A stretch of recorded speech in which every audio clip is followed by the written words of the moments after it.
It is an overcast day. The temperature is mild. It is neither hot nor cold, and the rain that has fallen steadily for the last day and a half has finally stopped. We've had lunch in Jericho, and after lunch in Jericho, we traveled to the baptismal site on the banks of the Jordan River. Our bus pulls into this large lined parking lot to its space that has been allotted to it alongside all of the other buses. There is a very modern building on the top of the hill, and if you think part interstate rest stop and part Stuckey's, you've got a good idea of what it was like. There are concrete walkways that lead up to that building, and then you see them that they go down to the other side. We file out of our bus, and our director from St. George's College, a true good shepherd named Bashara, tells us that we need to wait. While individuals can come and go up to the riverbanks, groups have to move in this unofficial turn-taking that we've grown very used to in our time in the Holy Land. I decide to go and find the restroom while we wait. And as I am washing my hands, I see in the reflection behind me 2 women come in. They are very small women, and their small stature is sort of compounded by the fact that they walk kind of like this. They're very bent over. They have very lined faces and very careworn expressions. They could have been 50 or 90. I have no idea how old they were. They are kind of gray. They have gray hair, and their dresses are gray, and they have gray head coverings, headscarves over their heads. And they disappear holding a little shopping bag into the ladies' room stall. Well, I go back outside and join my fellow pilgrims. And finally, it is our turn, and we are guided down this concrete walkway to the entry.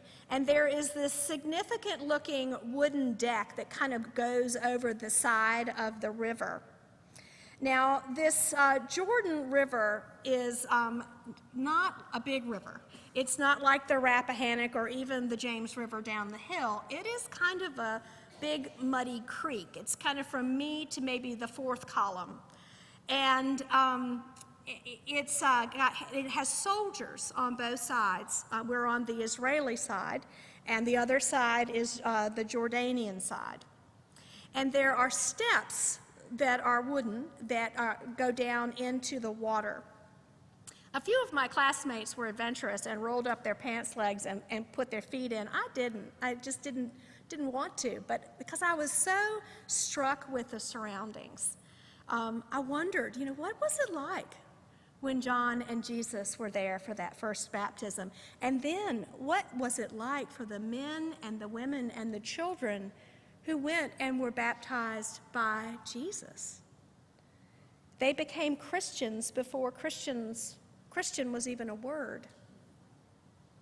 And as I'm sort of lost in thought, down the hill come these 2 women. It takes me a while to realize that they are the same women that I saw in the restroom, because I'm a little taken back with what they're wearing.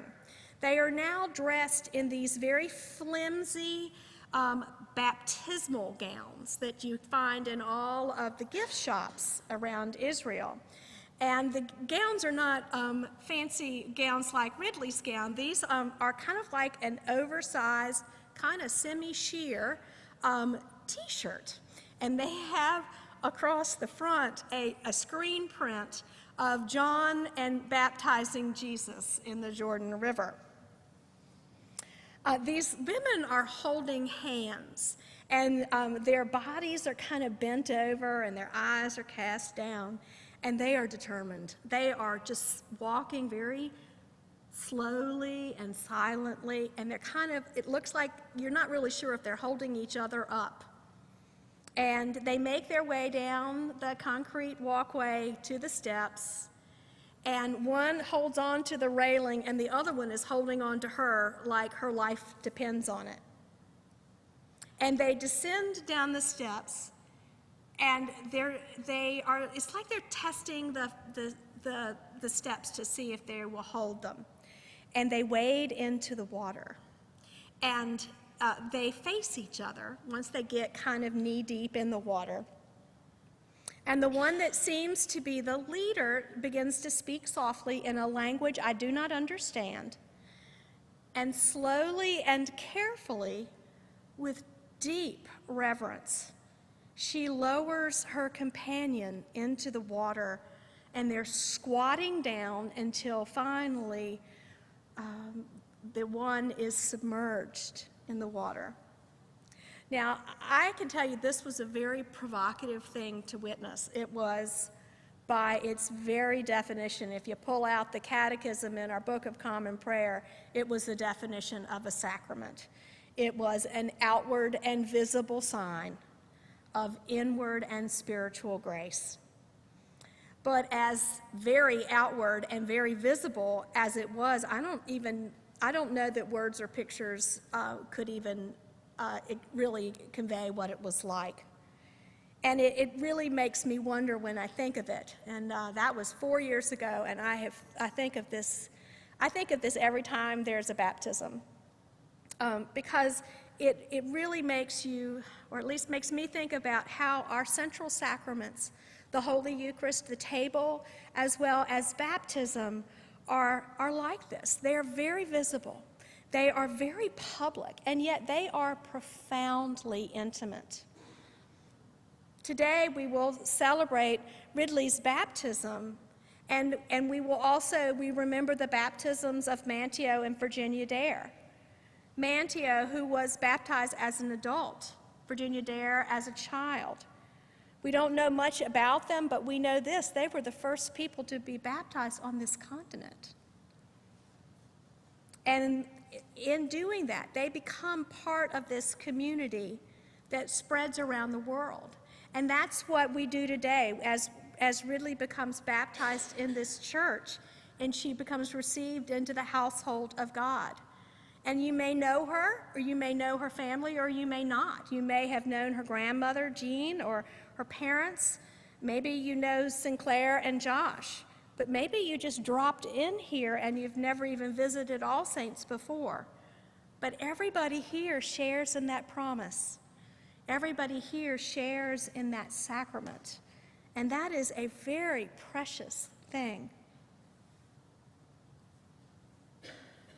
Back at this baptismal site, after she lowers her companion, the other woman also goes under the water to join her. And these timid, quiet little ladies spring out of the water, and they are laughing and giggling like they're 12, and they are not the same women who went under that water. They have been washed in the baptismal water, and that water in the Jordan is just as sacred as the water, no more and no less than the water that we will baptize Ridley with. Because it's not about where you are or even when you are. It is that you are present here in this place, and that we all share in this exquisite mystery. It is intimate and public and precious. As we move into our liturgy, promises of proclamation and promise and response will be made.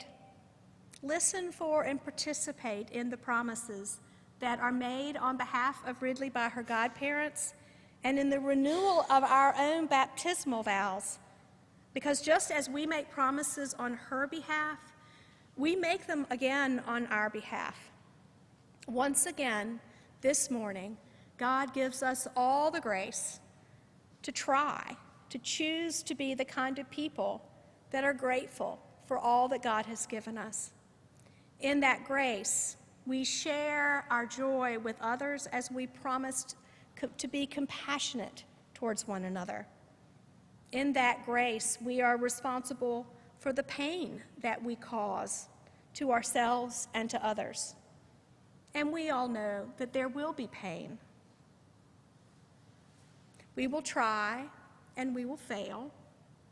But baptism in this sacrament reminds us of God's promise to each and every one of us. It is so public and so private. God's promise to remain with us even in those moments when we fall short, when we feel alone, that God is always by our side. We are marked as Christ's own and wrapped in God's love forever. Amen.